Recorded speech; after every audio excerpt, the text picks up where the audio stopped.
안녕하세요. 7월 3일 월요일 날마다 죽게로 큐티 가이드 시작하겠습니다. 오늘 본문은 빌립보서 2장 1절부터 4절까지의 말씀입니다. 삶을 살면서 수고한 만큼 열매를 맺게 된다면 그것만큼 보람차고 감사한 일도 없을 것입니다.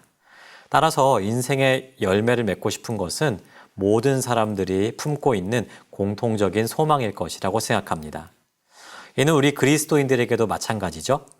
우리도 인생의 열매를 풍성하게 맺고 싶은 사람들입니다. 하지만 우리가 맺을 열매는 세상 사람들이 맺고 싶어 하는 것과는 좀 달라야 될 것이에요. 세상 사람들은 세상의 물질적인 열매를 원하는 때가 많지만 우리는 성령 안에서 맺게 되는 영적인 열매를 추구하며 사는 사람이어야 되기 때문입니다. 이런 점에서 빌립보 교회는 참 많은 영적인 열매를 맺고 있었어요. 관찰 질문 1번입니다. 빌립보 교회가 경험하고 있는 것은 무엇입니까? 그들이 맺고 있던 성품의 열매는 무엇입니까? 1절을 보시면 바울은 빌립보 교회 성도들이 교회 안에서 충만하게 경험하고 있는 것, 그리고 그를 통해서 맺고 있는 성품의 열매에 대해서 언급하고 있습니다. 먼저 빌립보 교회가 경험하고 있었던 것은 무엇입니까? 바로 위로와 격려, 그리고 풍성한 열매였습니다. 우리는 격려와 위로가 필요한 시대를 살아가고 있습니다. 어둡고 혼돈한 시대를 살아가면서 우리가 받는 시험과 상처가 참 많죠. 그래서 우리도 위로와 격려를 받고 싶어요. 초대교회 시대 때도 마찬가지였습니다. 당시 교회들은 교회 안팎으로 많은 어려움을 겪고 있었습니다. 밖으로는 핍박이 있었고요. 안에서는 교회의 분열과 또한 이단의 공격이 치열하게 일어나고 있었습니다. 그러니 그들에게 얼마나 많은 위로와 격려가 필요했을까요?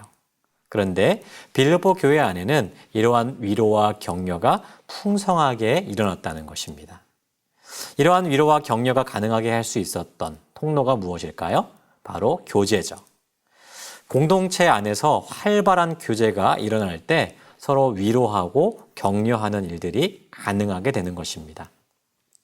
이렇게 풍성한 교제 속에서 위로와 격려가 일어나니 그들 안에 생겨났었던 열매가 무엇입니까? 바로 긍휼과 자비죠.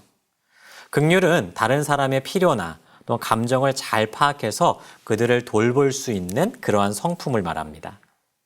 자비는 다른 사람의 슬픔에 공감하면서 그 슬픔을 덜어주고 함께하고 싶은 그러한 마음을 뜻하죠. 빌립보 교회 안에 이렇게 놀라운 역사가 있었다는 거예요. 긍휼과 자비가 결국 누가 갖고 있었던 성품입니까? 예수님이 가지고 계셨던 성품이죠. 서로 위로하고 격려하며 또한 풍성하게 교제하니까요. 그 안에 예수님이 가지고 계셨던 자비와 긍휼이 날마다 자라나는 그러한 은혜를 경험하고 있었다는 것입니다.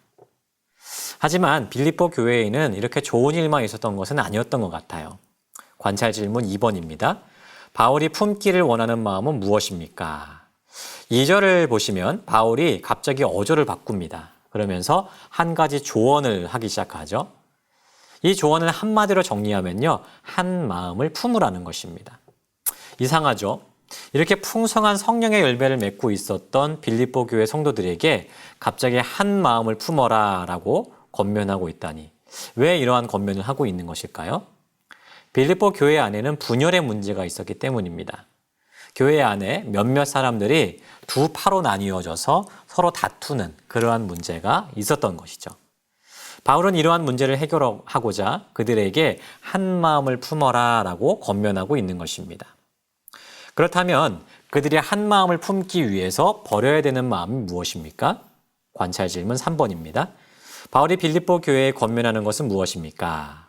3절, 4절을 보시면 특징적인 단어가 등장하죠. 바로 다툼과 허영, 그리고 겸손입니다. 다툼과 허영은 말 그대로 자기 중심적인 사고를 뜻해요.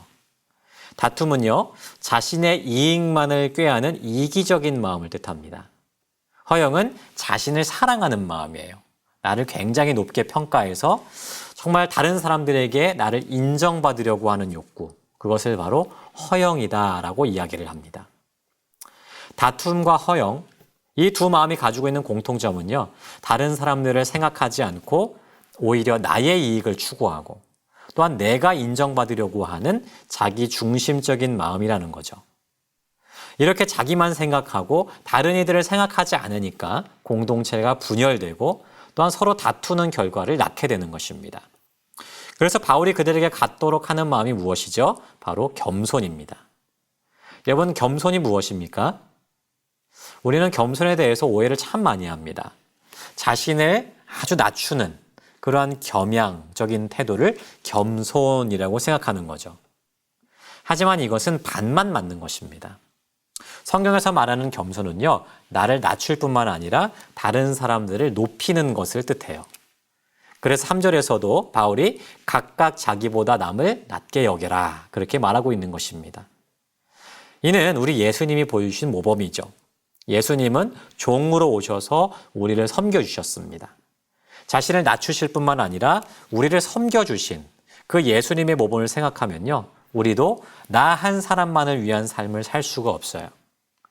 나를 낮추고 또한 낮은 자리에서 타인을 섬기는 삶을 살 때 우리는 분열과 다툼이 아니라 회복과 연합의 삶을 살게 될 것입니다.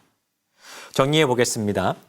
결국 공동체를 분열시키는 마음은 자기 중심적인 생각들이에요. 반대로 하나 되게 하는 마음은 바로 겸손입니다. 이는 누구를 먼저 생각하느냐의 차이예요.